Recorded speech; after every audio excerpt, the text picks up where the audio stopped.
নমস্কার বন্ধুরা, দা বং garden YouTube চ্যানেলে তোমাদের আরো একবার ওয়েলকাম। আমি বিদ্যুৎ চলে এসেছি আজকে আরো একটি নতুন ইনফরমেটিভ ভিডিও নিয়ে।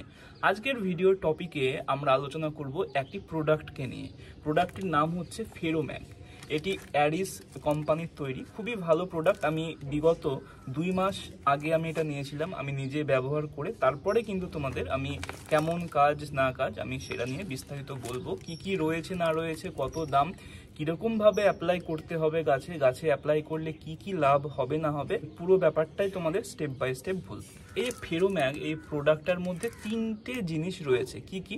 একটা হচ্ছে ফেরাস, একটা হচ্ছে ম্যাগনেসিয়াম, একটা হচ্ছে সালফার। এই যে ফেরাস বা আয়রন, এটা আমাদের জন্য যতটা গুরুত্বপূর্ণ, গাছেদের জন্য কিন্তু আয়রন ততটাই গুরুত্বপূর্ণ। 3টে জিনিসের মধ্যে আয়রন হচ্ছে অনুখাদ্য, যেটাকে আমরা মাইক্রোনিউট্রিয়েন্ট বলছি, আর বাকি দুটো জিনিস ম্যাগনেসিয়াম এবং সালফার এটা হচ্ছে গৌণ খাদ্য।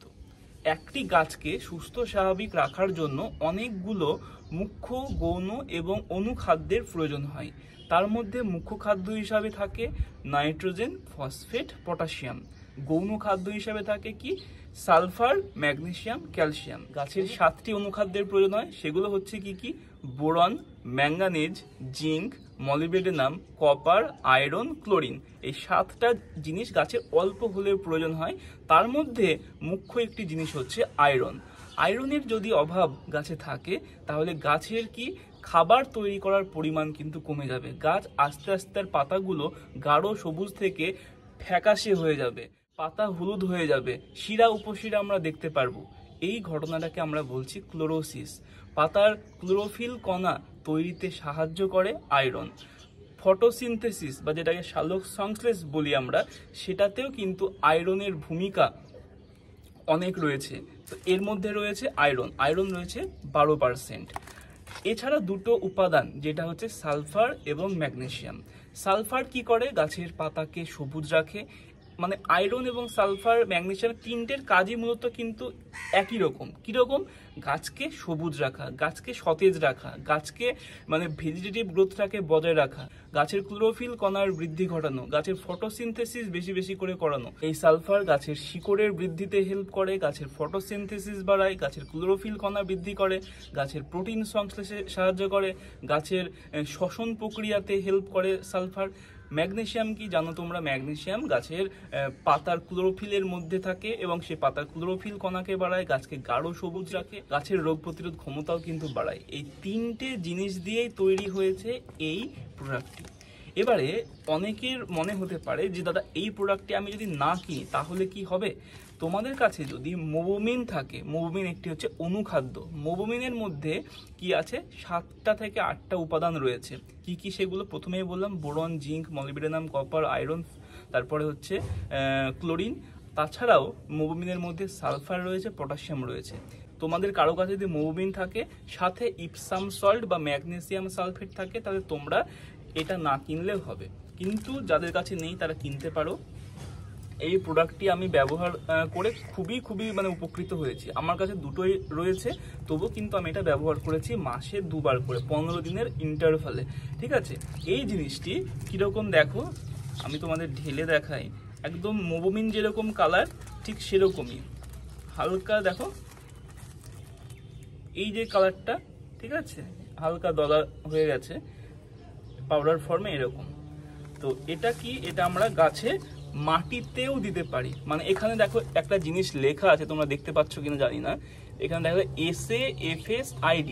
SA মানে হচ্ছে কি সয়েল অ্যাপ্লিকেশন, FS মানে হচ্ছে ফলিয়ার স্প্রে, আর DI মানে হচ্ছে ড্রিপ ইরিগেশন। এই 3টে ভাবেই কিন্তু তোমরা গাছে প্রয়োগ করতে পারো। তোমরা গাছে স্প্রে করতে পারো, টবের মাটিতে দিতে পারো, বা ড্রিপ ইরিগেশনের মাধ্যমেও তোমরা কিন্তু এই প্রোডাক্টটি গাছে প্রয়োগ করতে পারো।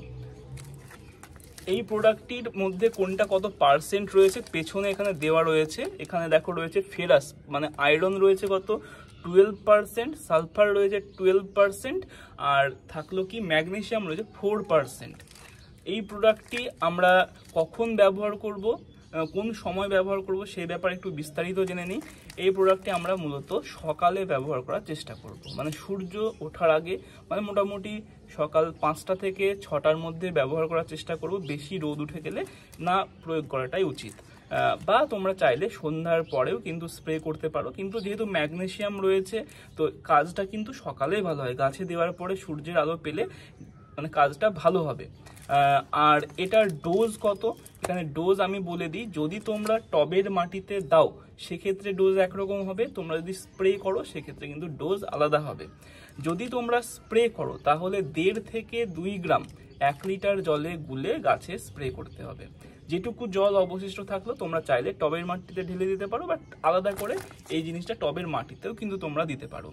যদি কেউ টবের মাটিতে দেয় তাহলে তার ডোজ কত হবে, মোটামুটি একটা যদি 8 ইঞ্চি টব হয় তাহলে সে 3 থেকে 4 গ্রাম সেই টবের মাটিতে দেবে। যদি 12 ইঞ্চি টবের কোনো গাছ আছে, সেই রকম গাছ মানে একটা পরিণত গাছ অনেক দিন থেকে সেই টবে আছে, এরকম যদি তোমাদের কাছে কোনো গাছ থাকে তাহলে 4 থেকে 5 গ্রাম তোমরা দিতে পারবে, মানে হাফ চামচ তোমরা দেবে। এবং এটা কি আমরা 15 দিনের বাদে বাদে দেবো। এবার মনে তোমাদের প্রশ্ন আসছে, দাদা গাছে ফুল ধরে আছে, আমরা সেই সকল গাছে কি দেবো? এবার অনেক গাছে ফুল ধরার ব্যাপারটা অনেক রকমের হয়। কিছু গাছের ফুল ধরো আজকে হচ্ছে আবার কালকে ঝরে যাচ্ছে, কিছু গাছের ফুল 1 মাস 2 মাস ধরে গাছে থাকছে। এবার যে সকল ফুল প্রতিনিয়ত ধরছে প্রতিনিয়ত ঝরছে, মানে যেমন জবা ফুল প্রতিদিনই ধরছে, সেই রকম গাছে তোমরা ফুল থাকলেও স্প্রে করতে পারো, ফুল না থাকলেও স্প্রে করতে পারো। যেমন বাগান বিলাস, এ কি হয় ফুল ধরে 1 মাস, কোনো গাছে 20 দিন, কোনো ভ্যারাইটিতে আবার 1.5 মাস পর্যন্ত থেকে যায়। তো সেই সকল ভ্যারাইটিতে তোমরা যদি স্প্রে করো অনেক সময় ফুল মানে ঝরে যেতে পারে। তো কি করব আমরা, সেরকম গাছে ফুল ধরা অবস্থায় স্প্রে করব না, আমরা চাইলে টবের মাটিতে প্রয়োগ করতে পারি, কিন্তু ফুল ধরার ক্ষেত্রে আমরা কিন্তু সেটাও করব না। বোগেনভিলার ক্ষেত্রে জবা, গোলাপ, কাঠচাপা এরকম টাইপের যাবতীয় যা গাছ ছাদ বাগানে আছে, সেটা ফুল হোক বা ফল হোক, আমরা কিন্তু এটা সব সময় স্প্রে করতে পারি। কিছু গাছে দেখা যাচ্ছে ফুল সেট হওয়ার পরে ফলে পরিণত হবে, সেরকম গাছে আমরা সেই রকম সময় প্রয়োগ করব না, গুটি অবস্থায় স্প্রে করতে পারি বা ফল সেট হওয়ার পরে স্প্রে করতে পারি। কেমন? যে সকল গাছ ক্লোরোসিস হয়েছে, ক্লোরোসিস ট্রিটমেন্টের জন্য এই জিনিসটা কিন্তু খুবই ভালো কাজ করে। যেমন হচ্ছে চিলেটেড আয়রন দিয়ে কিন্তু ক্লোরোসিস অনেকে ঠিক করে, কেউ ম্যাগনেসিয়াম সালফেট তার সাথে মোবমিন দিয়ে ঠিক করে, কেউ সবগুলো কিন্তু অল্প অল্প করে দিয়ে ঠিক করে। তো এই প্রোডাক্টটি কোনো একটি হেলদি গাছে আমরা 15 দিনের ইন্টারভ্যালে ব্যবহার করব। যদি কোনো গাছে ক্লোরোসিস চলে এসেছে বা সমস্যা দেখছি যে পাতা হলুদ হয়ে যাচ্ছে, পাতা বিবর্ণ হয়ে গেছে, গাছের গ্রোথ বন্ধ হয়ে গেছে, ফুল ফল তো নেই বললেই চলে, সেই রকম গাছে আমরা মোটামুটি সপ্তাহে 1 বার করে তার ডায়েটে রাখতে পারি। তার সাথে আমরা মোবোমিন স্প্রে করব, তার সাথে আমরা চিলেটের আয়রন যদি দিতে পারি তাহলে কিন্তু আরও ভালো কাজ হবে। তবুও যদি ওগুলো তোমাদের না থাকে, এটা দিয়েই কিন্তু কাজ চলে যাবে, কারণ 12% আয়রন কিন্তু অনেকটাই। তো এটা আমরা ব্যবহার করলে মানে ক্লোরোসিসের মতো সমস্যা কিন্তু গাছে আসবে না। এর দাম কত রয়েছে আমি বলে দিই, এখানে এমআরপি তে রয়েছে 161 টাকা, দেখতে পাচ্ছ কিনা আমি দেখিয়ে দিই, 161। আর একটা কথা বলে দিই, এই যে অ্যাডিস কোম্পানি আমাকে কোনো টাকা দেয় না যে এই প্রোডাক্টটি প্রমোট করো বা এরকম কিছুর জন্য। আমি নিজে ব্যবহার করি, যেটা ভালো লাগে, যেটা ব্যবহার করে আমি নিজে উপকার পাই, আমি তোমাদের সাথে কিন্তু সেটা শেয়ার করি, যাতে তোমাদের বাগানটাও কিন্তু সুন্দর থাকে। এর আগে ধরো মোবোমিন করেছি, এর আগে অ্যাগ্রোমিন গোল্ড করেছি, এর আগে বিভিন্ন প্রোডাক্ট করেছি, ইফকোর প্রচুর করেছি। ইফকো কোনোদিনকে আমাকে টাকা দিয়েছে? কোনোদিনই টাকা দেয়নি। তোমাদের প্রত্যেককেই বলবো এই প্রোডাক্টটা অবশ্যই ব্যবহার করে দেখতে পারো, খুবই ভালো কিন্তু কাজ দিয়েছে। আজকের মতো ইনফরমেশন এইটুকুই। যদি তোমাদের ভিডিওটি ভালো লাগে তাহলে চ্যানেলটিকে অবশ্যই করে সাবস্ক্রাইব করে অল নোটিফিকেশন অন করে নাও, তাহলে যখনই কোনো নতুন ভিডিও আমি আপলোড করবো তোমরা সেই ভিডিওটির নোটিফিকেশন সাথে সাথে পেয়ে যাবে। চলি, টাটা, ভালো থেকো।